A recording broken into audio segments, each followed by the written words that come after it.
Ashok.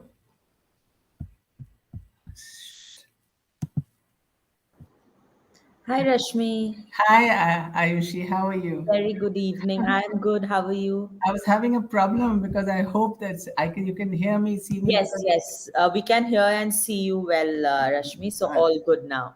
thank you. Very glad you are here, and you're here right on time. So nothing to worry. Thank Thank you. you so much, Rashmi, for joining us and for taking out the time for this show. We are very privileged to have you with us today, and thanks to Shikha, who has Yes. obviously connected you to us. They are just joining both Shikha and Sure. Mary. All We'll right. just wait a few minutes. Right. In fact, Rashmi, about your work, yesterday I was sharing across this about the show that you are coming on the show with a few groups, and then there was, I mean, in a few groups, they said they know you, know about the work you do, and about. I think I'm forgetting his name, but he's in the advisory board of Vidya. Sure. So What's his name? let me just find out. I just missed the name. It's just 1 second. So he was, talking all about the work you do and how. Oh, wonderful. That's lovely. Yeah, Yeah. yeah. We all have to do Mary, some good work. Hello. Hi, Mary. Hello, hello. Murray. very good evening. Thank you for Hello. joining us. We understand it's very late for you there, but thank you so much for taking out the time for this. No worries. Can you guys hear me okay? Yes, we can hear you and see you well. We will just wait for Shikha to join in. It's actually her son's birthday today. And, so she'll Oh, just hop in. So maybe, she said she might be delayed by a few minutes, but we'll just wait for like another 2, 3 minutes. If not, okay. we'll start off and she'll just join us as we go Right. along. No worries. That sounds good. How's your Yes, day been so far? all good, lovely. What about you? Yeah, good. It's 11 p.m. now, Yes, so it's pretty Where, late. where, where are you, Murray? Where? Which? in Australia. Oh, gosh. Yeah, yeah. Mm. Yes. So yeah, it's school holidays over here. So just been cleaning and getting ready for a women's circle tomorrow. Oh, So lovely. yeah, been Yeah. good. Yes, we have been having a lot of global speakers, from across. So we had two mothers from US last week. And, so Mm. we have been trying to match timings with everyone and even for the test session. So that's what we have been doing. But Shikha has been getting all you amazing moms to Wonderful. this show. So it's really wonderful. Rashmi, his name is Aditya, by the way. His name Yes, is I know him. Aditya. Aditya. Yes, yes. So this is what MUM stands for Mothers United. United Moment. Yes. So that's Moment, Shikha's moment or initiative. movement. Moment. MOM. Moment. Yes. Okay, That's beautiful. what Shikha's initiative is called. Yes. Yeah. Hi, thanks everyone for joining. Thanks, Rana. Happy to have you with us. Yes. So, Mary and Rashmi, while we are live on the Vidphone platform and we'll see people joining us, we are also live now on all our social media channels. Ah, So that lovely. means, a lot more than what we can see. Who we can see are hearing us right now. All our followers on LinkedIn, YouTube, and Facebook. A lot of outreach there. So I think we are at 6:33. Akhil, please, if you can just drop a message to Shikha maybe and we would just start until she joins us. So I'll start with a little introduction on what is this show, why we are doing this, and go on to introduce you both. And then obviously very excited to hear both your stories. And today's topic, which is obviously, very exciting for us. And this is the fourth session of this season, which is empowering mothers through community building. So I think that's a very important session. We, Shikha and I, have been wanting to talk about this. We have I think spoken about community building in various ways across our session, but we very happy to have you both today to just solely speak on mostly on that and a lot of more about you guys, obviously. So, once again, a very good evening, everyone, and thank you so much for joining us today. We are on the fourth session of this Vidphone Show in collaboration with Mothers United Moment, where the show is all about motherhood tales. We are opening up our platform Vidphone for all you moms to come share your story your way, however you want to share it. So a little bit about Vidphone, what we do at Vidphone. So Vidphone is a hybrid work suite platform where we have a set of video communication tools to help you in your customer generation journey. That is from getting a lead to making them a customer to after sales success, everything all in one platform. And also manage your employees. We have tools, through which you can manage both your customers and employees all in one platform. Wonderful. As a business, the Vidphone Show is a part of our community building activities, and we are this mum show is a subset of that show again. So very happy to be here with both Mary and Rashmi, and like Shikha Khanna, the founder of Mothers United Movement, is the collaborator with us for this show. Shikha has been speaking to a lot of mums, sharing their stories, getting them into the mainstream media, everything. Shikha has also launched a coffee table book where she has gotten stories of 100 moms and their 100 stories. Right. So very, very happy to be doing this. A little bit about our speakers and moms, Rashmi and Mary today. So Rashmi Misra is the founder, president of VIDYA, an integrated development for youth and adults. We will be happy to know a lot more about the work you do, Rashmi, from you as we go along. Mary Ferguson, who is joining us from Australia today, has a master in education, is a feminine embodiment coach and mentor, a motivational speaker, international author, and a photographer. So Mary, is so lovely to know you both. And I always tell Shikha, whenever I'm reading out bios, I feel like there's so many things that we all our speakers do, and it's so interesting. So we never like read out a long thing. We say that, and as we go along the session, we just know more about it. If Shikha was here, I'm sure she would share more things about you guys, which we don't see it in the bios, and we'll wait for that as for Shikha to join. So before that, I would like to start with you, Rashmi, and we are going to talk about community building today, the role of community building, and why it's so necessary.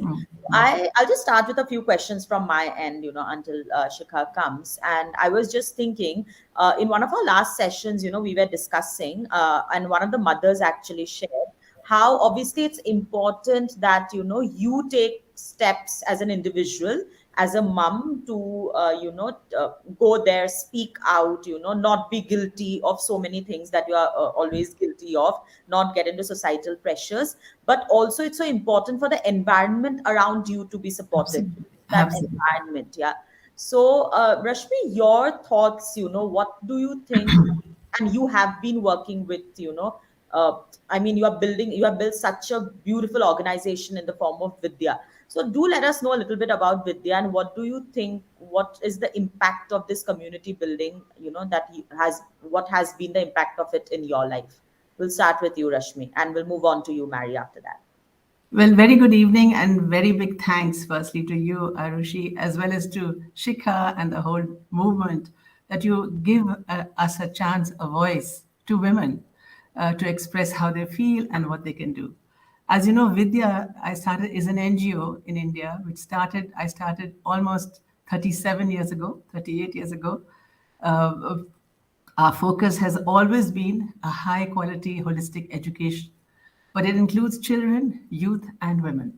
And as you know, in India, one of the greatest needs we have is education. So, what we do here, how do we approach women's empowerment, to answer your question, is, and we build the community through our women. We address all the diverse needs of mothers and provide a supportive community, especially in today's present times. And I'll share you many ways. So we allow our women, we educate them, we help them to earn a living. They have access through Vidya to healthcare. They have a sense of belonging, and we help women to cope with all the challenges. So basically what we do is we foster support and understanding and strength to navigate through this difficult time. I'll give you a short story. The girl called Neelam. Neelam came to us. We work out of slum communities. We work only with the underprivileged, the most deserving of women, because they never get the opportunity. So we had this community center in a big slum in Delhi, and she walked in, Neelam, and says, "Can I die here? I don't want to live anymore." because her husband was a drunkard, used to beat her black and blue. Her mother-in-law used to beat her. She had 3 kids out of school. She says, I have no future. She has bad health.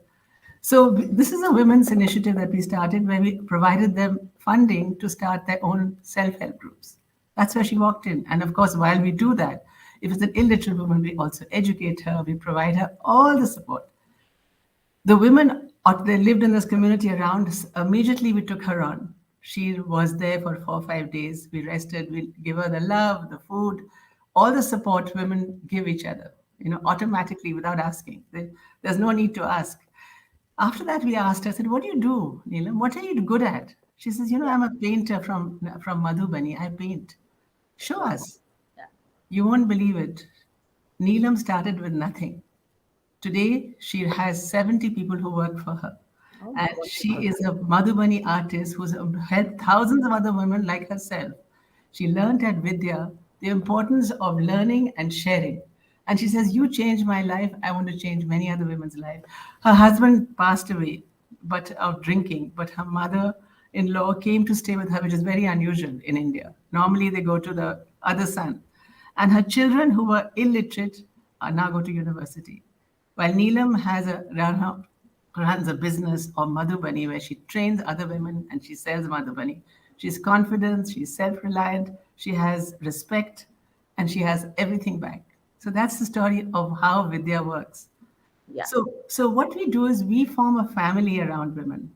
So they come in to learn sewing, embroidery, or any one little thing because they think that if they learn sewing, maybe, that'll really help me.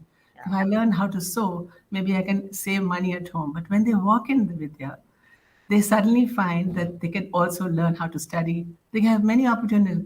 We turn them around. So they become they cause a ripple effect, not only in their families, but in the entire community because of the positive impact and the change of mindset. And it's a combination of the education, empowerment, and social change that we provide. Absolutely.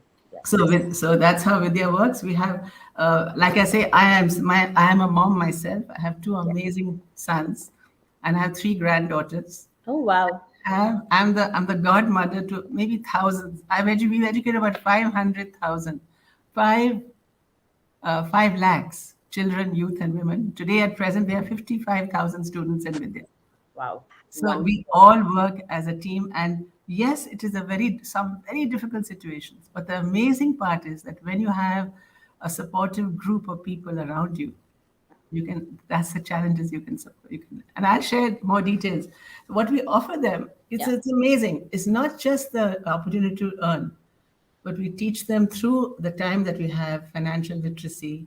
We teach them about their health. We share with them, of course, we educate. Education is a very hard thing. They don't want to spend time on that. But we said you cannot sew unless you get educated. Yeah. Simple things. You learn maths, and that helps them. And in the end, what they do is, and we provide this network where they can discuss, debate, and manage. So they realize that they're not the only ones who are suffering. There are many others, and from that suffering, they support each other. And they become leaders.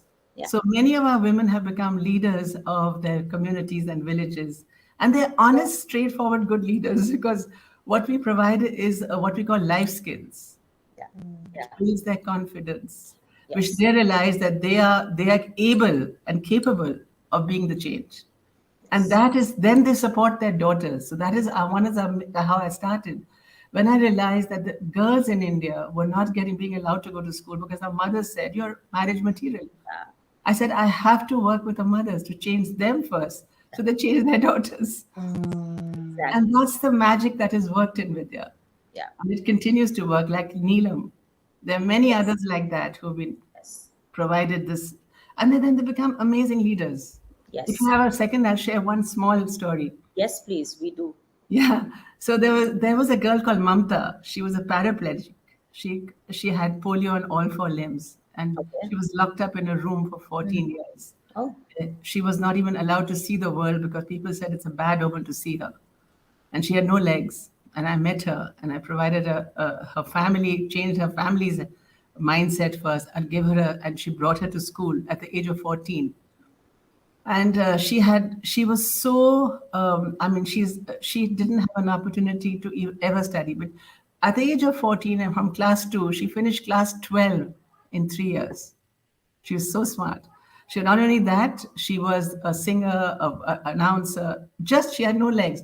Today she runs a cyber cafe on her own, on a wheelchair.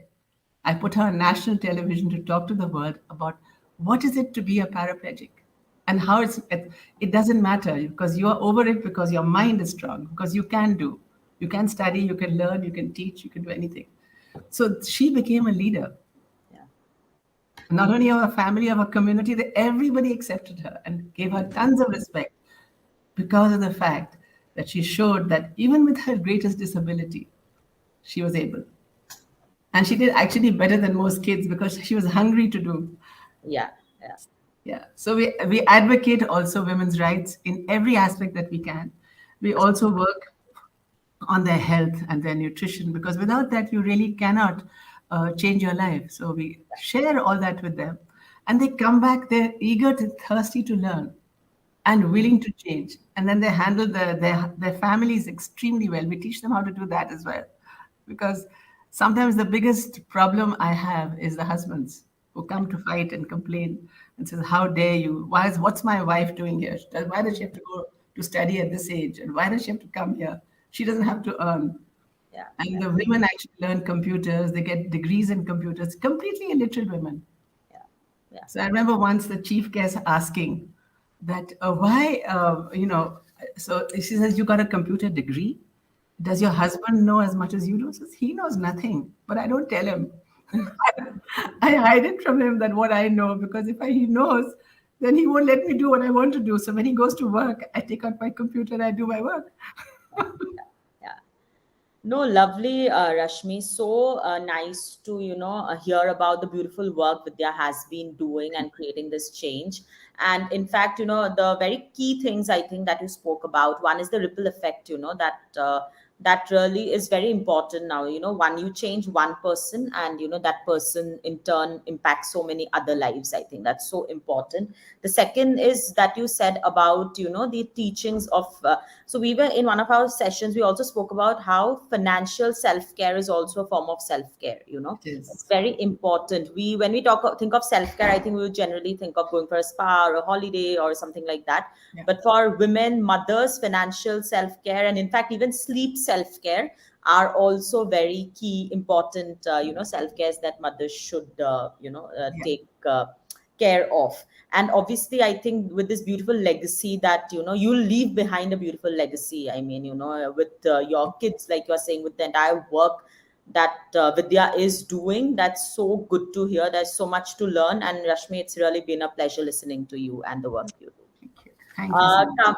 Coming to you, Mary. Now, Rashmi told us a lot about, I think most of her work has been around women in India, obviously. And, she gave us that perspective. Mary, what would you say, Mary? First of all, please do let us know. I saw so many things, on your bio. So would love to know a little bit more about, because Rashmi did say, female advocacy and everything. And I know you also relate to them.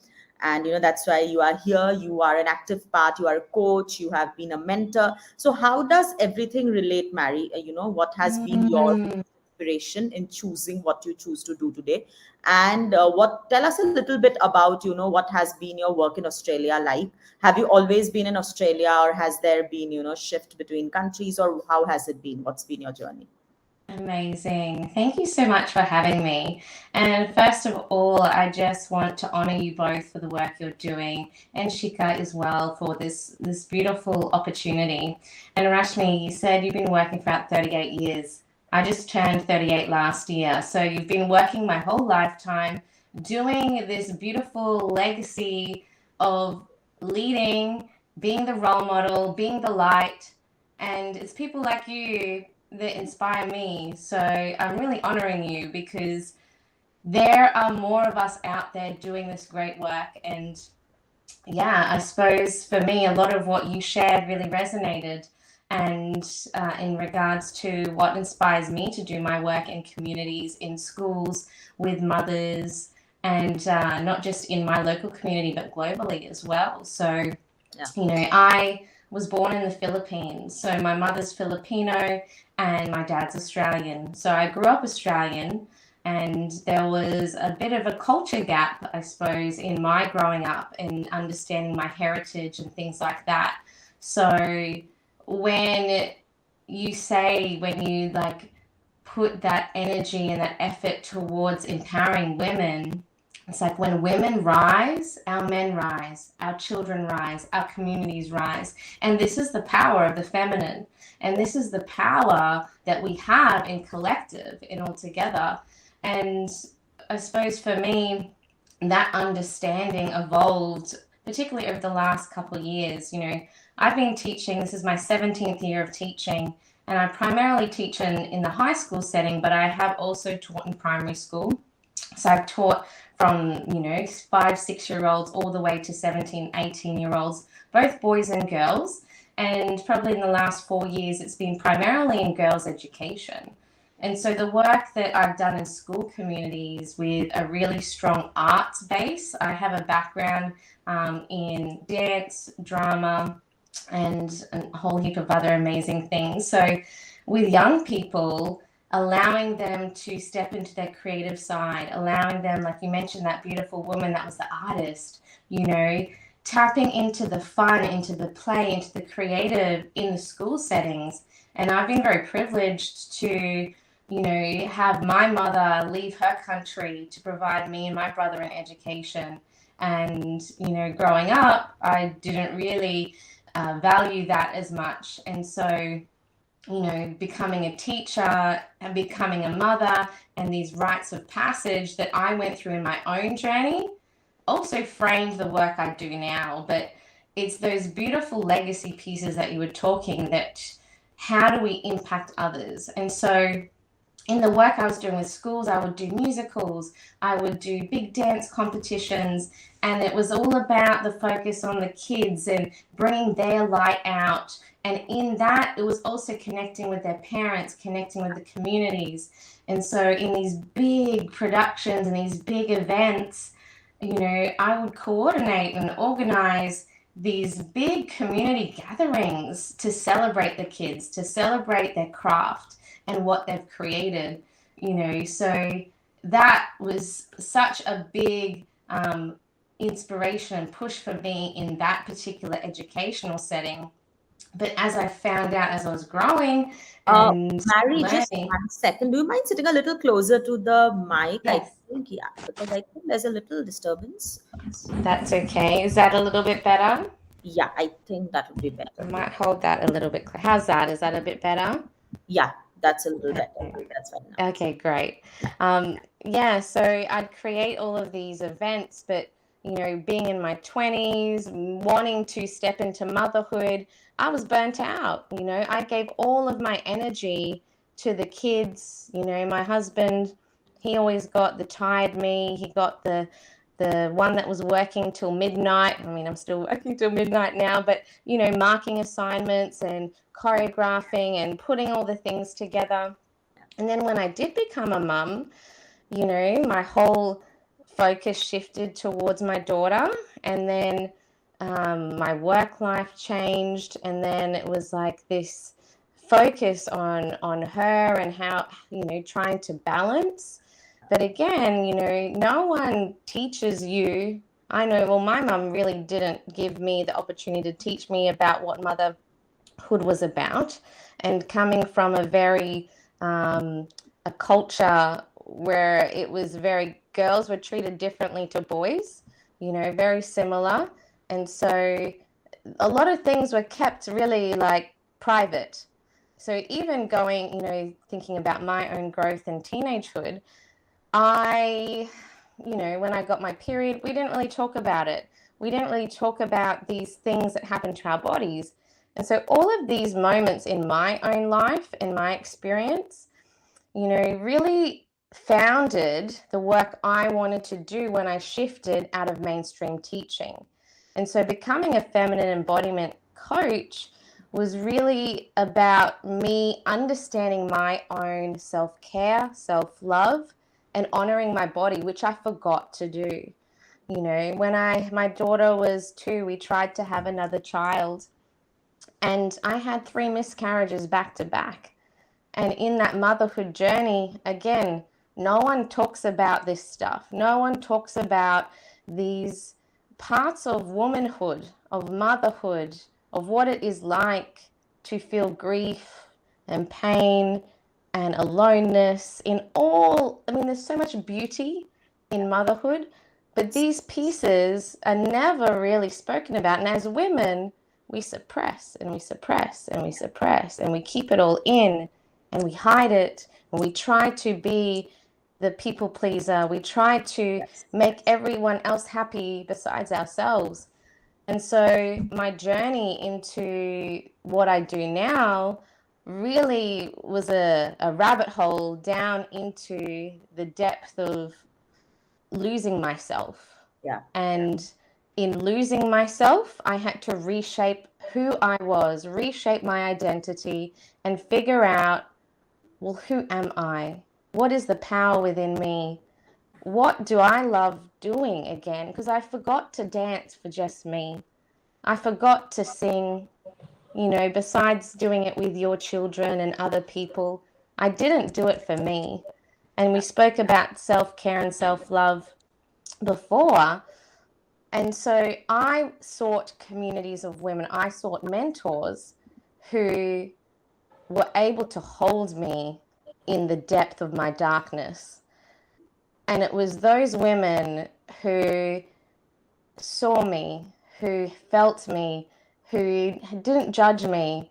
And it was this sacred sisterhood of just being seen, felt, and heard, just to let it all out in my own healing journey that led me to the path that I am on now, which led me to writing, you know, my story that I shared in a collaboration.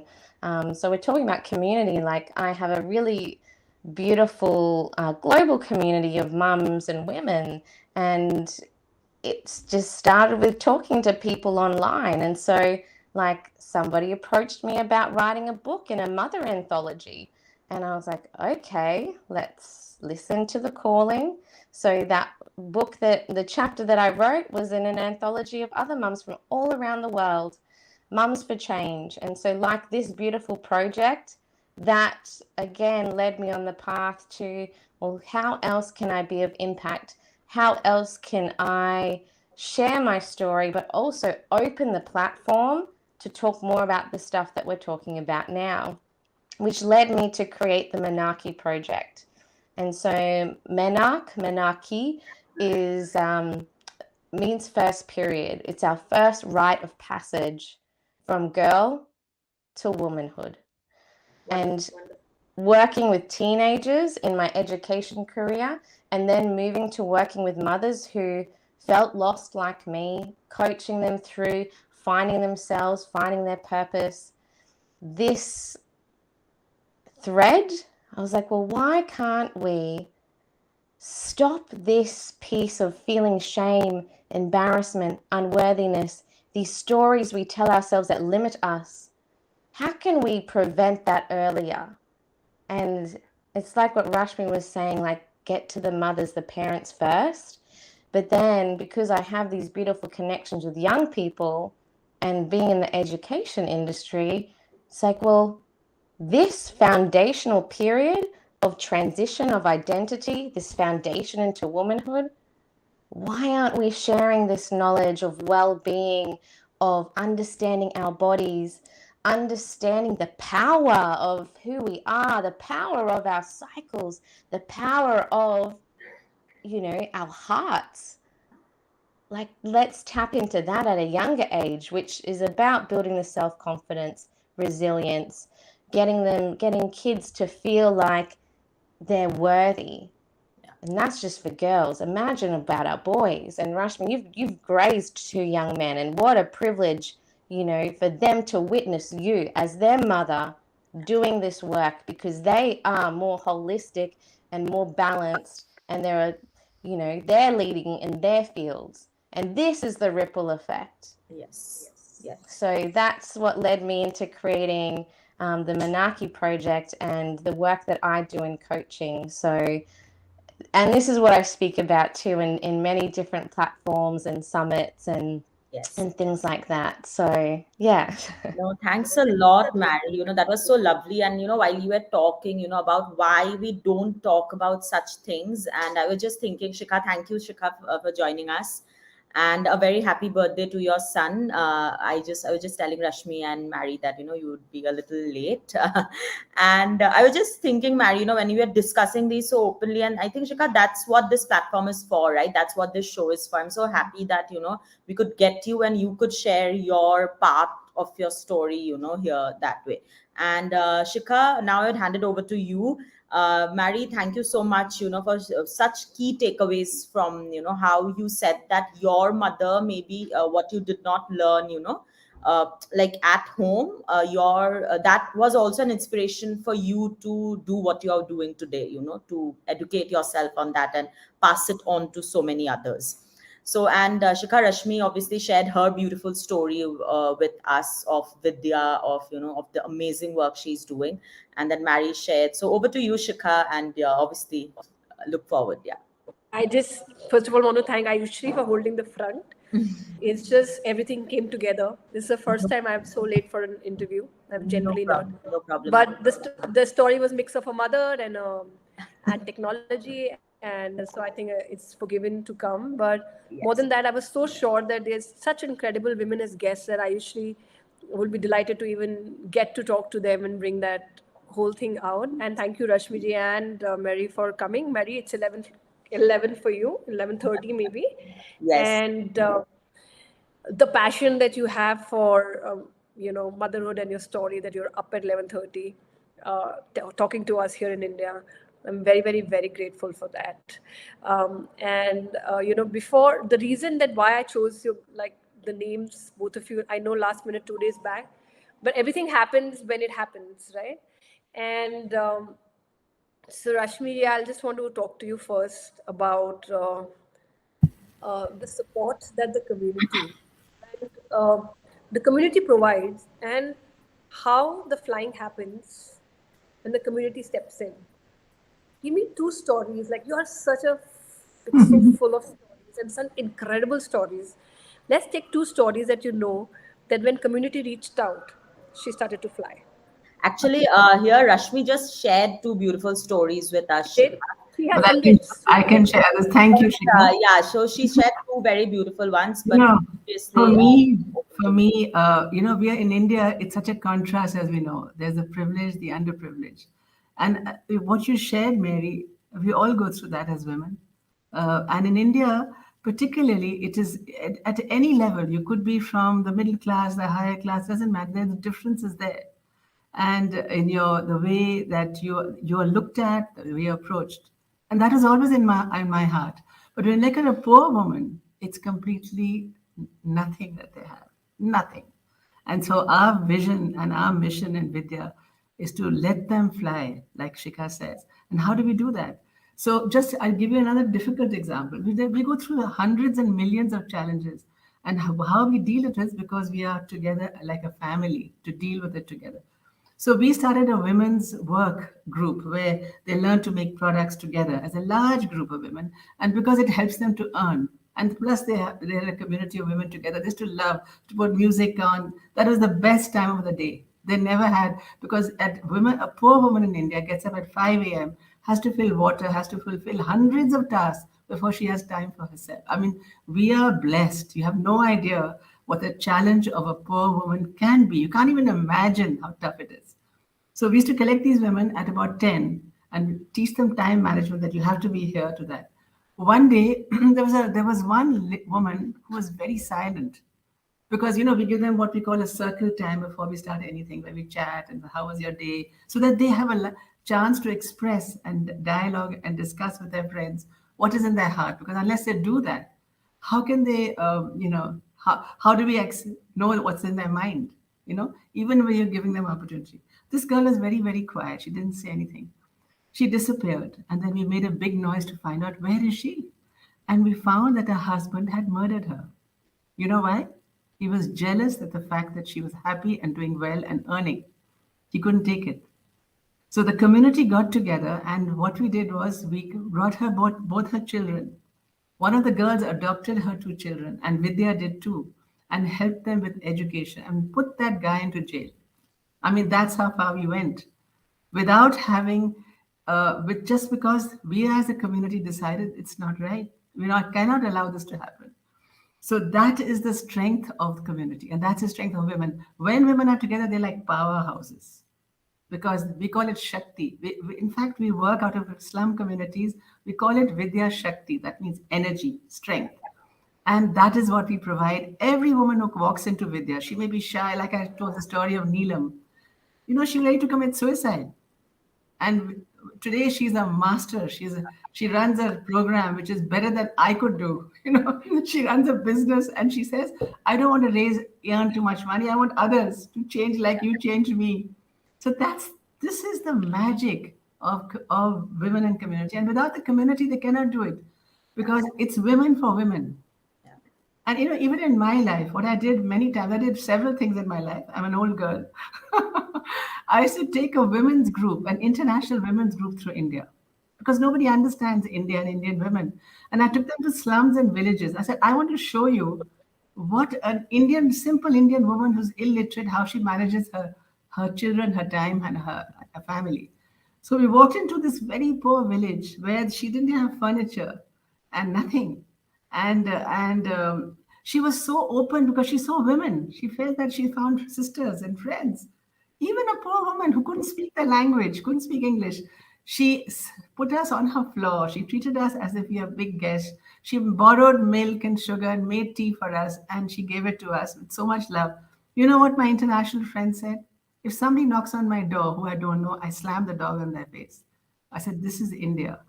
And you're a woman. You're a woman meeting a woman changes everything because she feels that you're a friend who's come. And that is the wonderful thing of our culture. Yeah, and you know, you're so full of stories. And I want to also, because you're a mother yourself, Yes. I've met you in person. You're honored as the bonus mom in the next edition in the book. Thank you. And we I'm just in awe of your energy, Rashmi. I'm just so in awe when I meet you in person. And what happens is, when we start rotating amongst negativity, uh, either we make it a very big march kind of a thing that do this, do that, this is right, this is wrong. We march like that. We become very, our energy just frizzles out and we just become this very shriveled, shrinking kind of a person ourselves because of the soaking of all the energy and standing up for so many people. But for you, it's the opposite. You're always dressed. You're so well dressed, You are surrounded by so many challenges, so many situations, and I see you so well dressed. And I'm sure you're an inspiration not only to them, for your own children as well. And that's where, I just totally love it because you show the path of positivity in spite of so much negativity around you. I'm sure you're surrounded only by negative energy and you don't allow it to take you down, right? And you're you've emerged absolutely from an intellectual place, but very simple place. If anybody understands what I'm saying, whatever I know of you have studied, definitely intellectual or very, very simple place. No formulas, no how should I look joyful, no daily routines of the fact how do I make myself positive. Nothing like that. That's like I know that much about you that your positivity emerges from simplicity of everyday morning, Right. everyday evening. And between that, I will put my bindi, I will smile, I will walk around. So tell people, how do you do that? Because that how is very important. We get stuck into formulas, we get stuck into situations, we get stuck into routines. And then we start to feel like I'm not a routine person. Yeah. And sometimes I feel if I'm not in a routine, if I don't meditate in the morning at the same time, if I don't walk at the same time, I'm not worthy of being joyful because I'm being bad to myself. Right. amongst that, I see somebody like you who just says, okay, let's go on. What is your problem? 10, 20, 30. Okay, 45 problems today, I will solve it. But let me just get dressed in my best sari and just walk and talk to you. I How don't do you think do they do that. You know what, Shikha? My mom was an amazing woman, and I was Has raised to by be, this. has to be. It only ripples down if you're ripples down from a mother to mother. And, and I saw her in my life. She says there's no such word as cant, CANT. There's no such word in the dictionary. You can check it out. There is no such thing as can't. And so, from the beginning, she was that positive human being. And she was an army wife. I grew up in my father's Indian army. Tough situations. They had to move from here to there. She has to be non-family, bringing up three kids alone while the men were out, managing things. We saw her in difficult, and my whole clan is from the Indian army. Tough situations. We lost people. So they said you have to look at life in a very straight way. And the thing is that life is beautiful, and your job is to give. And if you and what I tell you honestly, Shikha, I have learned so much from the women of Vidya. I was just sharing with you also, and with Mari and Ayushree and you. When I saw the women at Vidya, how they get up and how they're beaten every night, and yet they respect their husband. They get beaten every day. They get up in the morning at 5 a.m. They don't complain. They smile through it. Can you imagine? They go through hell. I remember one time, just to give you another small story, in a very poor slum, they have only 6 water faucets for about 600 people. They have to share their water. Once a week, you get water. So we said, shall we put shall we put a pump for you outside where you can go and fill water? And they were delighted. You know why? Because they could use that time to walk with their friends and chat with them. Never got that time. They were so thrilled with that little. So you learn that if they can do this, what is your So challenge? can you? Absolutely, absolutely. Challenge. The thing is, life is beautiful. Always look at the other. There's a bright side to everything. And if you can give love, I think love is the magic that transforms. And you understand women because they go through exactly what we're all sharing. Tough times, responsibilities, how many roles we play. All of us, we play 1,000 roles in our lives. And we do it brilliantly because only women can you imagine a man having a baby? Hello. And if there'll be no babies in this world, the population will stop. Yeah. No, but it's gorgeous. It's gorgeous. The reason I'm saying that and I'm acknowledging you is So that uh, we don't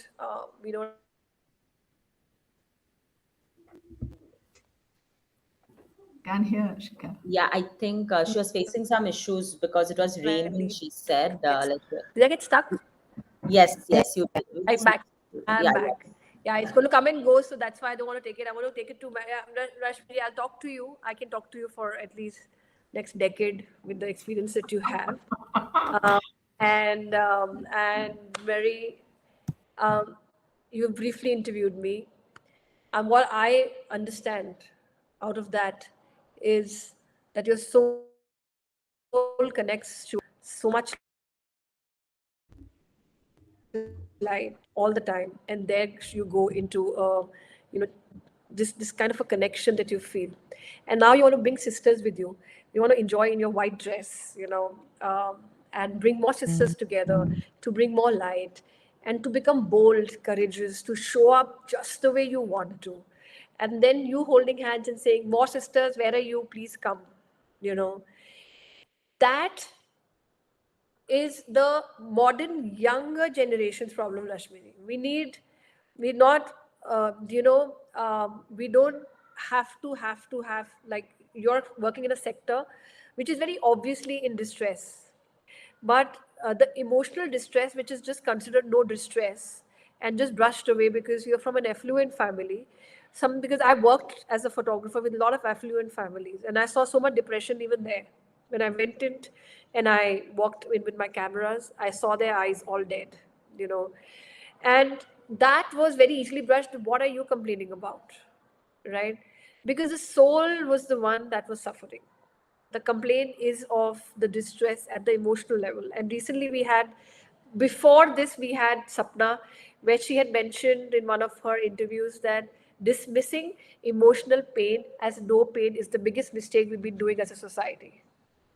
The physical pain, the financial pain, embracing it and this thing, but dismissing it as an emotional pain and saying, what are you complaining about? Right? The light diminishing in anybody is very painful. And to be able to survive every single day without that lie, and just to wake up and take a deep breath and say, okay, do it for your children one more day. Right? Do it for your children one more day. Let them grow up, then I'll deal with it. And that heaviness in your chest, it is equally painful of not having an arm, sometimes even more. Yeah. Sometimes even more. So Very is dealing with that sector of the emotional distress and pain and bringing it out through sisterhood. Very, what I know what brought you here, but I don't want to just take you because I came late. Doesn't mean that I can start talking and then take another 45 minutes. So I want to wrap it up with this question before I give it to Ayushree, and I'm sure Ayushree had her fair share of talking to you. So we will not extend. It's too late for you. Your kids must be waiting. But Yes. very Okay. holding that hand in that white dress and then imagining more women coming through you, what is the feeling that you get? And I love your boldness. I love the way you're showing up in your so like social media, because that itself is like, don't show up like this, it's social media, how are you showing up like this boldly? So tell me that this whole creation of the sisterhood, holding the hands and doing this together, how does it light you up? And where is it going as a community? Thank you. What a beautiful reflection to receive that. Um, yeah, I mean, that was my birthday. It was that the footage that you saw there. I decided, my husband came with me, one of my best friends, and another friend of mine. And I was like, let's just wear dresses and go in the water. And she was like, okay. So I spoke about play and fun, and like that day last week um, was the first day of my birthdays in a very long time that I didn't have to work. I could have worked, I could have done relief work, or I could have done something, but I've spent decades of my career in work mode on my birthday. I mean, this was the day I was born. This is the day that I get to celebrate myself and have my family celebrate me. And most times it was, it was still celebrated, but I was always doing something for other people. And to be in sisterhood, to come back to your question, like when I've had my own circles at my home, so this beautiful piece of community that Rashmi shared about knocking on the door when you were showing people around, that is still around. People still feel the trust piece and the mistrust of others. And so I invite women into my home. I invite them in, and that's also my husband inviting them in because he's supporting me.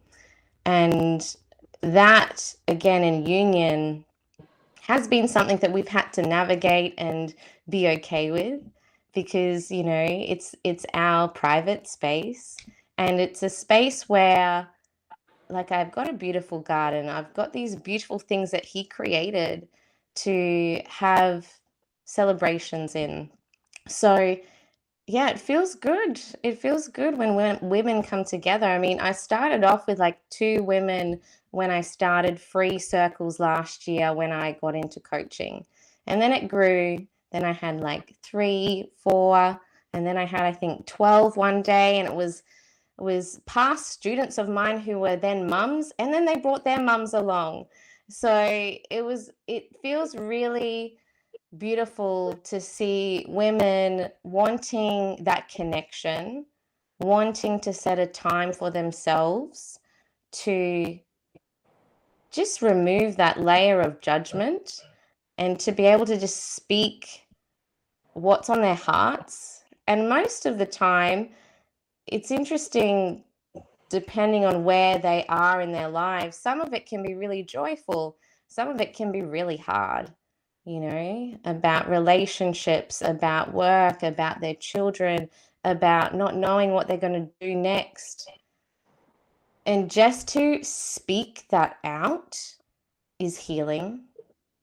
And to have that expressed in a way that is supportive and non-judgmental is really beautiful. And there are more and more of these ways of connecting happening around the world. And I mean, I did it in the classroom for decades, in the drama classroom, in a circle playing games, and women coming together, been doing it for eons, you know, and men and women. But we've forgotten the sacredness, we've forgotten the power.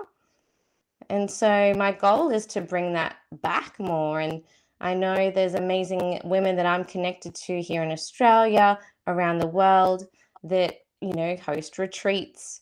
They do this work in circle. They do it, some do it for free, some do it paid, to bridge the gap and work with different modalities through the breath, through movement, through journaling, through other processes. But that emotional intelligence piece, Shikha, that you were mentioning, being able to express your feelings is a process that we don't really do much of.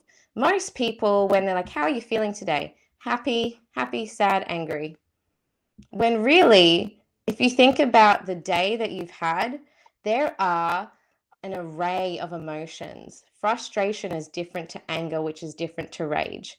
And when we think about anger, it is a secondary response to deep fear or deep sadness.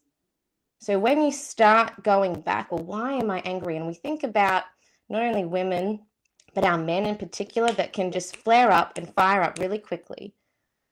What I kind of realized was like, well, where is that anger stemming from? That's a trigger response to something. What are they deeply afraid of or fearful of? In that story you shared, Rashmi, that the jealousy piece, I'm afraid she's going to leave me. I'm afraid she's going to have a better life than me. I'm afraid. So the fear or deep grief, something that has been, something horrible, something so sad, something that has not been allowed to be expressed. Whether you're a man or a woman, our community in general suppresses grief.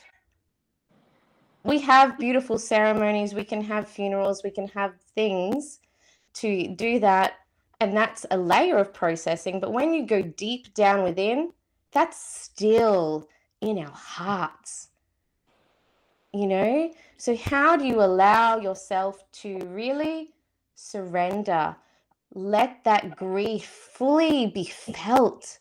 It could have been from your childhood. It could have been from a past life. It could have been, who knows, from your family lineage. Because when we think about women in the womb, your grandmother had your mother and you. So all three are all connected in the womb at one point. So when your grandmother was pregnant with your mother, yourself would have been, because the ovaries are one of the first cellular structures to form in the formation of a human being or a female. So all three are in the womb at once. So when we think about epigenetics, lineage wounding, mother wounding, all of the pain, you know, can come through from your family. And when the science looks at how many generations, it can go back 14 generations.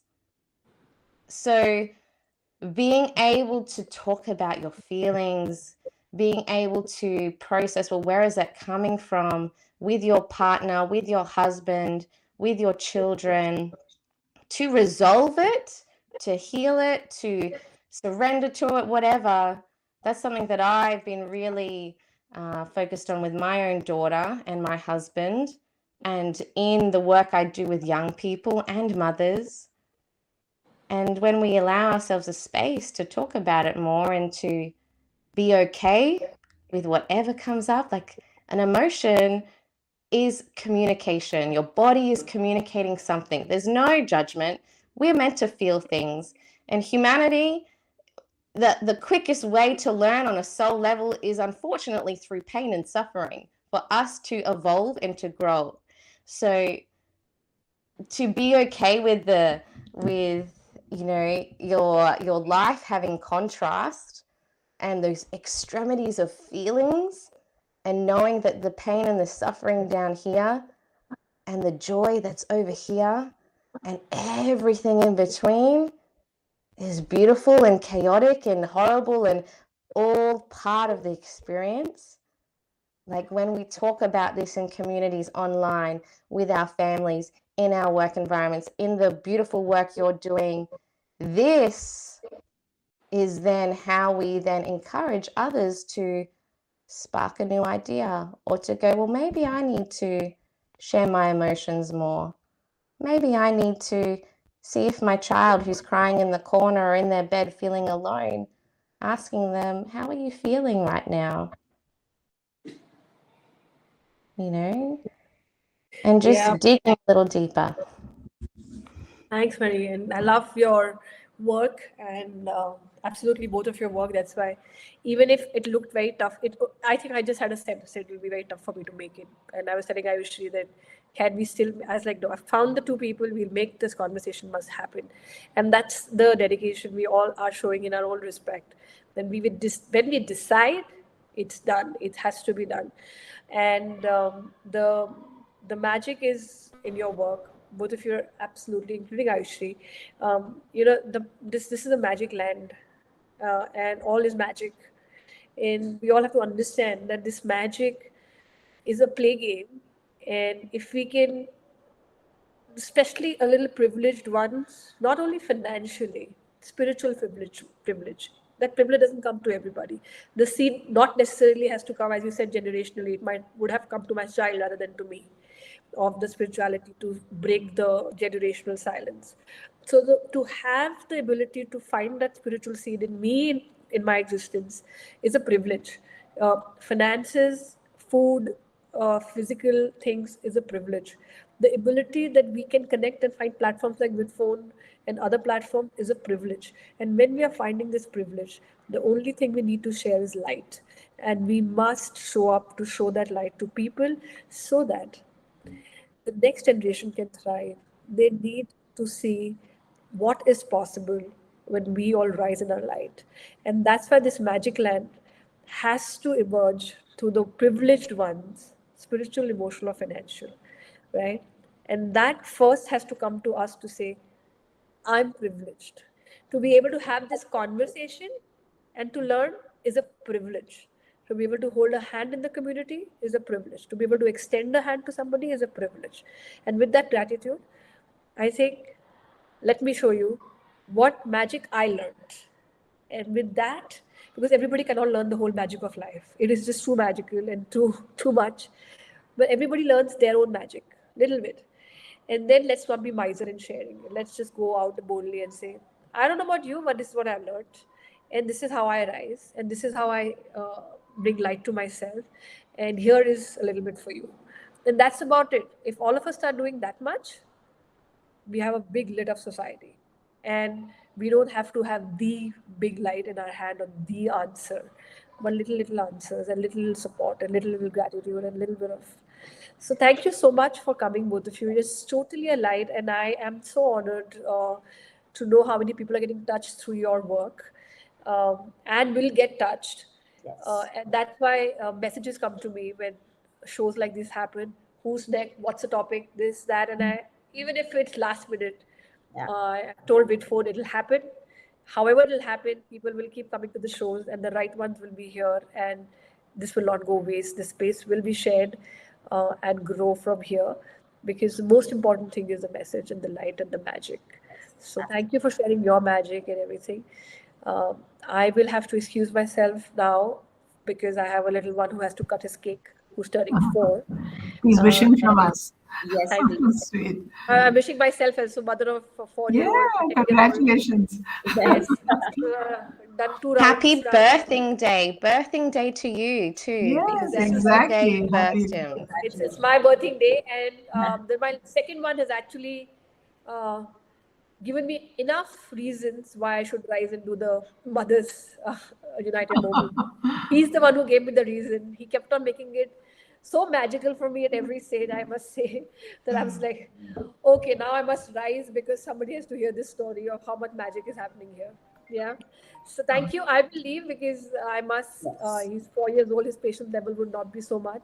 Love you Yes. guys. Thank you Thank so you. much for Thanks so much, giving. Shikha. Ayushri, you take Thank over, you. and I'll Yes. see you soon. Okay. Yes. Thank you, Thanks. Shikha, and all the best. It's Thank wonderful. You're you. inspirational.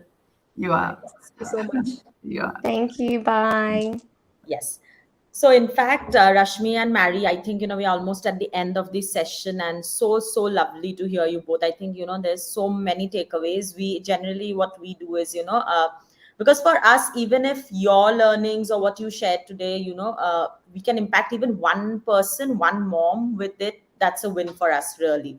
Yeah. We and after this, what we do is, because you have shared so much, we break them down into small clippings and share those across, and we'd also share those with you so that you can create the ripple effect with those, so that it can reach this thing. But before we end, Rashmi and Mary, and if I may, and if you guys have another like 1 or 2 minutes, I would just like to ask you, each of you, two quick tips that you would like to share for mothers, that because I also think empowering mothers through community is also about helping them gain that confidence to be parents, to Absolutely. be be good in their roles as parents. So what is your two tips or tricks for moms or dads or parents that you feel has worked for you in instilling that confidence as a mother in yourself while you deal with your children? So anything that you'd like to, your closing notes, basically, All quick right. closing notes. Lovely. Thank you so much, Ayushi. I Yeah. think what we really learned is that if you can love yourself, I think that is the first thing, is to know yourself and love yourself and know you're never alone. Because if you reach out, there are hundreds who will support you, many who will support you, listen to your story, help you with your emotion. You're never alone. Two things you have to share with all mothers, that number one, what you're doing is incredible, because if you're creating a beautiful child, a beautiful human being for this world, you've done what is the most important thing of your life. You may do whatever you've done, but if you create a good human being who will then rise up and change the world in some ways, you've done a huge. And so love yourself, be proud of what you do, and focus on that the mission that you are on. And I really believe that mothers are the heartstop of any family or anything. And they're the true architects of society. It Yeah. is only a mother who can change the world. Yes. And Gandhi always said that if you educate a mother, you educate a community. If you bring, and recently, just yesterday or today, they have passed the bill in Parliament of 33% reservation. So women are going to be everywhere in India. Yes. I'm so proud of, because you Yeah. know all that helps Yeah. to build your confidence, to reach out. And the most important is to know your heart, know yourself. So if you're in every day, if you write down or think about what is wonderful about you, Yeah. then you can give. Yes. The moment you feel that negative down, it's very hard. Then you lose your patience. But love yourself, learn that you're not alone, and reach out. No, Thank you. thanks, Rashmi. Thank you. And I we learned really, so much from you, Mari. yeah. And lovely how you shared the emotional. And it's so Mhm. beautiful. It's so true. All that is very, very true. And it's all in our hearts, exactly what you say. But the pride of being a woman, I think that is what you have to instill in everybody. The pride And of, we see that, Rashmi, in you, I think, Shikha was saying, both you and Mary, but how Shikha was saying, you know, like you have taken, even after, dealing with so many challenges every day, and you see at the root level too, you have seen it all. You have such this positive energy. I'm meeting you for the first time, man, but the energy you brought to the show is amazing. So thanks a lot. Over to you, Mary, to share your two quick tips before we. Mm, amazing. And like Rashmi said, that self-love but gratitude. So what I love to do and to put that into a practice is to place a hand on your heart and the other hand on your womb space, and just think of 3 things you are grateful for. And this can just take just a minute when you wake up in the morning or when you go to bed, or both, and just allowing yourself to just sit with 3 deep breaths, breathing in through the nose, belly rise, exhaling out slower, because when we slow our breath down, our nervous system can feel more safe. And just think of 3 things. And it could just be having a roof over your head. It could be having the job or having your kids cuddle you every night. Or it could be the fact that you know, can empower other people through your voice or through your actions of what you do. You know, being blessed for your family, for the feet you have, you know, for the breath that you have each day.